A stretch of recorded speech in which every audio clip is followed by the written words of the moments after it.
Bonsoir à tous les amis, j'espère que ça va. Ça fait plaisir de vous retrouver parce que vous avez vu la semaine prochaine il n'y aura pas koh, donc on va avoir un petit battement. C'est rare mais donc la semaine prochaine pas de koh. Et ce soir, je sais pas ce que vous en avez pensé, mais j'ai trouvé l'épisode quand même particulièrement longué. Avec des séquences assez improbables. On a Jean-Philippe et ses pieds qui ont gonflé. On a eu le moment où ils se sont regardés dans la casserole. C'était très orienté survie ce soir, avec le kit de pêche. Alors cet éternel kit de pêche, est-ce vraiment un avantage? Oui ou non? Ça a l'air quand même d'être très très dur de pêcher avec le harpon. Ils partent tous toujours, c'est le premier truc, ils prennent le harpon, mais qu'est-ce que ça a l'air dur de pêcher avec ce truc. Et sur la fin, quand même, on se doutait bien que c'était Stéphanie qui allait sortir. Et il y a eu un peu beaucoup de remplissage autour d'un éventuel retournement qui n'a pas eu lieu, donc voilà.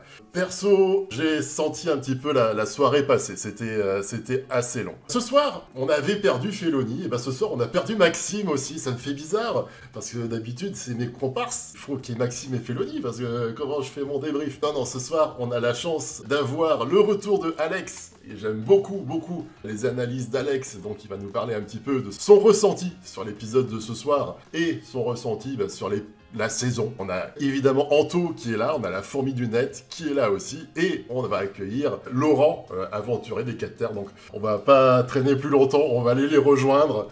Et bonsoir les amis. Hello. Salut. Coucou. On va faire les petites présentations ce soir, donc tout en haut on a Alex qui est là de retour parmi nous, et ça fait bien plaisir. Salut. Vous avez le lien dans la description de la chaîne d'Alex. Bah vas-y, présente-toi rapidement. Je fais des débriefs des épisodes de koh depuis les armes secrètes, donc ça commence à faire un petit moment. Ça fait bientôt 1 an, bientôt les 1 an de la chaîne. Et donc voilà, débriefs détendus. À la base, c'était court et objectif, et finalement, c'est de plus en plus long et de plus en plus subjectif. À côté, nous avons Anto du Rire qui est avec nous ce soir encore, donc ça fait super plaisir. Salut Anto. Bonjour. En dessous de toi, nous avons la fourmi du net, la fourmi rouge du net ce soir. Comment Hello. vas-tu? Ça va. Ça J'étais va. pas même malade, mais ça va mieux. Et du coup, j'ai pas fait ma review cette semaine. Désolée, j'étais dans l'incapacité. Vraiment, ça aurait pas été plaisant, ni pour les personnes qui regardent, ni pour moi. Donc voilà, 2 reviews cette semaine. Et faut-il vraiment le présenter? Non, tout le monde le connaît. Il est là avec nous, c'est un grand plaisir. Salut à toi, comment vas-tu Laurent? Ah, j'ai galéré à rester jusqu'à vous, je suis vieux maintenant, donc plus l'épisode de ce soir était un petit peu mou, j'ai failli m'endormir, mais bon, pour rester avec vous, j'ai un œil fermé et un œil ouvert, mais j'ai essayé de rester objectif aussi. C'est très gentil d'être là, Laurent. C'est vrai que tu nous avais confié la dernière fois quand on était avec Maxime et Féloni que tu regardais davantage koh en replay. On rappelle que tu as 2 chaînes YouTube, le Club des Baroudeurs, où tu parles un petit peu de tes voyages et de tes passions, et une chaîne plus orientée sur koh, où là c'est vraiment l'œil de l'aventurier avec toutes tes analyses. Que j'essaye de suivre toutes parce que c'est toujours très sympa d'avoir le regard d'un aventurier sur les nouvelles saisons. Comment trouves-tu déjà cette saison de manière générale? Qu'est-ce qu'elle t'inspire? Je t'avoue que j'étais super excité par les Philippines surtout. C'est vrai qu'on changeait complètement le lieu. Ça rompait un petit peu les habitudes. Il y avait des candidats un peu plus lambda, on va dire, en tout cas des anonymes à nouveau. Donc j'étais assez excité, ouais. Même si j'ai trouvé que c'était un peu tôt quand même pour reprendre une saison par rapport à celle de la saison dernière. On a tous été très surpris là-dessus. Ouais. Ouais, je pense que la prod a voulu vite effacer ce qui s'était passé avant pour pouvoir passer à autre chose. Les premiers épisodes étaient plutôt, j'étais plutôt content. Je trouvais que c'était pas mal. Et puis là, ça fait 1 ou 2 épisodes où ça commence un petit peu à faiblir, donc à voir. C'est vrai que déjà la semaine dernière, on trouvait que c'était un petit peu lent. Mais là, ce soir, il s'est vraiment pas passé grand-chose. C'était assez anecdotique. Moi, je trouve quand même que le début était bien, que l'épreuve a été cool. L'épreuve des radeaux, ouais. Et une fois que Jean-Philippe est parti à la clinique, t'as l'impression que l'intérêt de l'épisode est parti avec lui. Il s'est plus rien passé. On nous a quand même montré qu'ils se regardaient dans la casserole pour voir leur miroir. Enfin, Ouais. on se dit, s'ils ont montré que ça, c'est qu'il y avait vraiment pas grand-chose à côté. Ah quoi. bah. Que penses-tu d'ailleurs, Laurent, de ces conditions aux Philippines, entre le climat, les bestioles et tout ça J'avoue que j'avais préparé un voyage pour les Philippines il y a quelques années en arrière. Et bon, j'y suis jamais allé, mais je compte y aller quand même un jour. Mais ouais, c'est pas la saison pour y aller. Il y a de la bestiole, c'est pas comme, bon, je pense qu'en Polynésie, tu peux te faire attaquer par un bigorneau ou par un Bernard l'ermite. Au pire, là, il y a quand même du serpent, il y a quand même du scorpion. Ils sont quand même obligés de leur donner des trucs pour surélever le campement. Donc ouais, les conditions sont apocalyptiques, mais ouais, j'aime plutôt bien. C'est du koh. Par contre, je comprends pas trop qu'il y ait pas un peu plus de confort. Alors, donner des coussins, pourquoi pas, mais je trouve sur la bouffe, c'est Alors, les macros ce soir, j'ai trouvé ça, on aurait été. c'est Ça m'a fait rire, il y a que du c'est macro. vraiment une récompense, ça, ou c'est une punition? Ah ouais, c'est de la récompense. Ouais. Alex, comment trouves-tu un petit peu cette saison? Eh ben écoute, jusqu'à l'épisode de ce soir, j'étais très emballé. Moi, c'est vraiment l'épisode de ce soir. En fait, je cherche pas forcément à ce qu'il se passe des trucs extraordinaires. C'est quelque chose que je dis souvent. Je pense que koh, des fois, tu dois, comme c'est censé rester authentique, tu dois avoir aussi un rythme qui varie parce qu'il peut pas y avoir un retournement de situation toutes les 3 minutes. À la fin, c'est juste des gens normaux qui jouent et qui essayent juste de progresser. Donc, Bien sûr. bon voilà, il peut pas se passer des trucs extraordinaires tout le temps. Ceci dit, là, moi qui suis pourtant bon public, eh ben, j'ai regardé l'heure, quoi. Je dois l'avouer, j'ai regardé l'heure parce qu'à un moment, je me suis dit, mais en fait, il n'y a pas grand-chose, quoi. Enfin, donc voilà, j'ai relevé 2-3 trucs qui peuvent être intéressants un peu pour la suite, essayer de relever quelques éléments qui montrent un peu les forces en présence. Mais j'avoue que c'était pas fameux. Franchement, j'avoue que je peux pas dire que je me suis éclaté ce soir, quoi. C'était un peu long à certains moments. C'est vrai que de manière générale, cette saison, niveau stratégie, pour l'instant, il n'y a pas de grand. À part Le feuilleton. mon nouveau feuilleton préféré de l'année, le collier de Seta, à part ça, niveau stratégie, il se passe rien, quoi. Première partie des épisodes, épreuve d'immunité, épreuve de confort, enfin le contraire du coup, épreuve de... Ouais. Voilà, vous avez compris. Oui. Ça s'enchaîne super vite. Pas trop de moments de camp, tout ça, et comme tu dis, Parce c'est qu'il se assez... passe rien. Ouais, ok, pense. il se passe rien. Moi, je sais pas, tu mets le moment de la casserole au milieu. Mais j'aime pas trop le montage de ces derniers épisodes, personnellement. Moi, je reste sur ma fin, sur leur totem maudit. Je trouve que pour l'instant, tu parles de malédiction. Bon, prendre 20 Ça va. secondes pour T'as démarré bien. Ça se passe. Et Ouais. jusqu'à maintenant, ouais, je suis pas. C'est des trucs qu'on a déjà vus. C'est être chef d'équipe. Tu parles d'un avantage. On sait que sur koh, il vaut mieux éviter, surtout au début, quoi. Et puis les 2 trucs de la semaine dernière, faut aller chercher dans une forêt, les espèces de talismans là. J'ai trouvé que bon, le montage était bizarre. Mais ouais, j'ai pas l'impression que le totem maudit, ça soit l'invention de l'année, pour l'instant en tout cas. Pour l'instant, oui, non, ça a rien chamboulé de particulier. La récompense du confort, ce soir, c'était le kit de pêche. Le kit de Et des pêche, macros. est-ce que pour toi, Laurent, c'est un réel avantage ou c'est le truc, on essaie de s'en servir et puis après on le pose dans un coin parce que trop galère? Bah, nous, c'est un peu ce qui s'est passé, mais on n'avait pas de pêcheur autoproclamé dans notre groupe, donc avec Loïc, on s'y est mis au début, mais c'est vrai que les palmes sont assez lourdes, et au bout d'un moment, tu galères. Là, il fait un peu meilleur quand même du point de vue température qu'au Fidji. Nous, dans l'eau, il caille un peu. Donc tu restes 1 heure, une fois que tu es bien frigorifié et que tu es au bout du rouleau, tu rentres sur la plage. Et nous, on était que 2 ou 3 à tourner.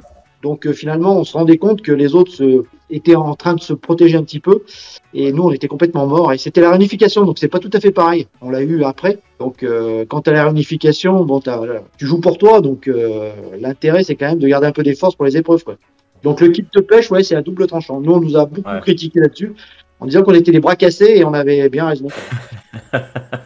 C'est assez fou quand même parce que tu te dis bon, en plus il y avait là visiblement chez les jeunes il y avait une Alexandra qui connaissait un peu le truc et tout, ils arrivent à rien ramener. Je me demande ce qu'il faut donner aux aventuriers pour ramener du poisson si le kit de pêche c'est pas assez en fait. On leur donne un chalutier, comment ça se passe?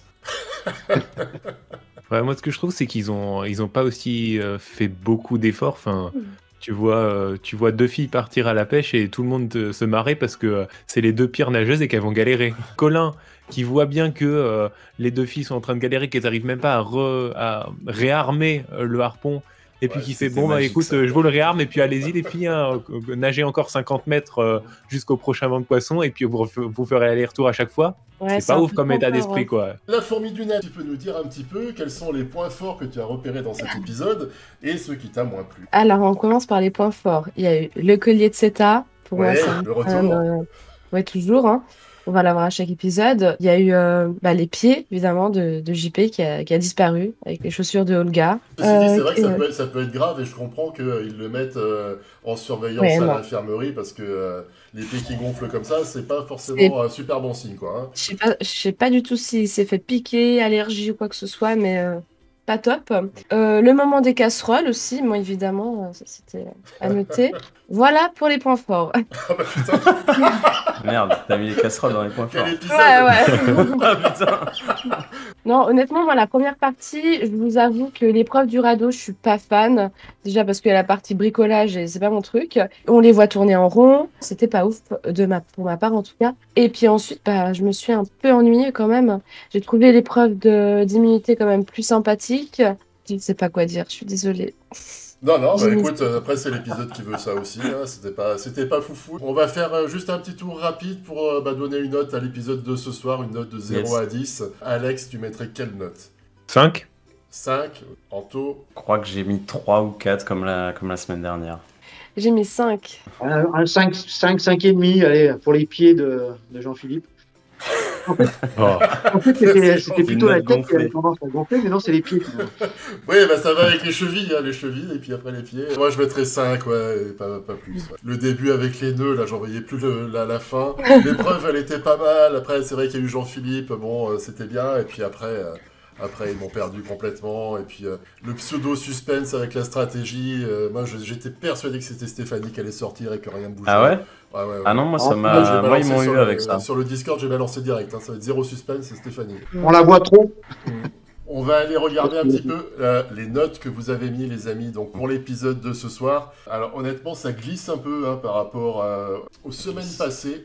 On a une majorité de 7 et de 6 sur 10 à égalité. On a quand même quelques 8 sur 10, hein. Il y en a qui ont, Ouais, quand même. aimé. Je ne vois pas qui a pu mettre 10 sur 10 à l'épisode de ce soir. Il faut pas abuser quand même, hein, 10 sur 10, ça me semble quand même un peu, Qui a fait ça? un peu surnoté quand même. Hein. La deuxième question, c'était autour du kit de pêche. Pour vous, le kit de pêche est-il un vrai avantage, oui ou non?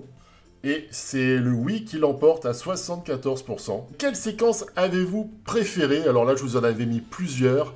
Les pieds de Jean-Philippe, c'est ce qui arrive en premier, à 47%. Suivi de Stéphanie et ses boules noires qu'elle pioche à répétition, à 22%. Quand ils se regardent dans la casserole, à 22%. Quand ils font les nœuds, 6%. Et le dernier, c'est quand ils ont faim, mais ça, ils le disent tout le temps, les pauvres. Ça, c'est quand même le truc qui est dur. Hein. Ils ont vraiment faim. Et on voit les gros sportifs, là, ils commencent un peu à souffrir. Hein. Quelle épreuve avez-vous préférée? C'est le confort qui arrive en premier. Hein, l'épreuve des radeaux, quand même, c'est une épreuve assez sympa. Laurent, est-ce qu'il y a une équipe que tu préfères dans cette saison? Parmi jaune ou rouge? Non, pas vraiment. C'est plus des candidats qui. J'aime bien Colin, le petit Suisse. C'est Oui. vrai que là aussi, il a plutôt un bon montage, donc j'imagine qu'il doit aller loin. Pas d'équipe particulière pour l'instant. On va prendre quelqu'un avec nous donc dans le chat. Donc si vous voulez participer, venez sur le Discord, sur le salon vocal qui s'appelle La Plage. Et on va prendre quelqu'un au hasard. Bonsoir au job. Ah, salut. Dis-nous un petit peu comment tu as ressenti l'épisode de ce soir. Ah, c'était un peu bof, quoi. Ah, oui. Ouais, parce que sur cette saison-là, il y a un truc qui me marque de plus en plus, c'est que au niveau de la stratégie et de la vie sur le camp, c'est très dur.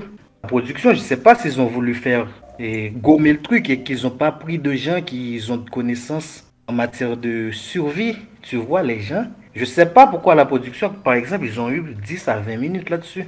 Bah, je pense qu'ils avaient rien d'autre à montrer, malheureusement. On les voit Stratégie, boire en de plus. l'eau de mer quand même. Hein, Ouais, c'est ça le plus débile. Et en plus, il n'y a pas de stratégie, il n'y a rien en matière Ouais. de stratégie sur l'épisode. Parce que à part Seta qui a trouvé du manioc, personne n'a rien fait. Ah, Ouais, si, justement. Franck C'est qui nous pas a trouvé une belle racine. Franck qui nous avait fait. une masterclass. Après, stratégiquement, le seul truc qui marche sur la saison entière, c'est le truc débile de Seta. C'est le meilleur truc, attends. Tu as mis quelle note toi à l'épisode de ce soir du coup? Moi, je mettrais un 6. Écoute, merci de ton intervention. Est-ce que tu veux en profiter pour poser une petite question à Laurent comme il est là? Au niveau avant les épreuves, est-ce que vraiment la production ne vous donne rien? Ok. Sauf si quelqu'un est allé au l'hôpital ou à l'infirmerie et qu'on lui a donné quelque chose, à ce moment-là, nous, je sais qu'on nous avait donné une fois une espèce d'Actimel, là, parce que Alix avait eu quelque chose pour la ramener.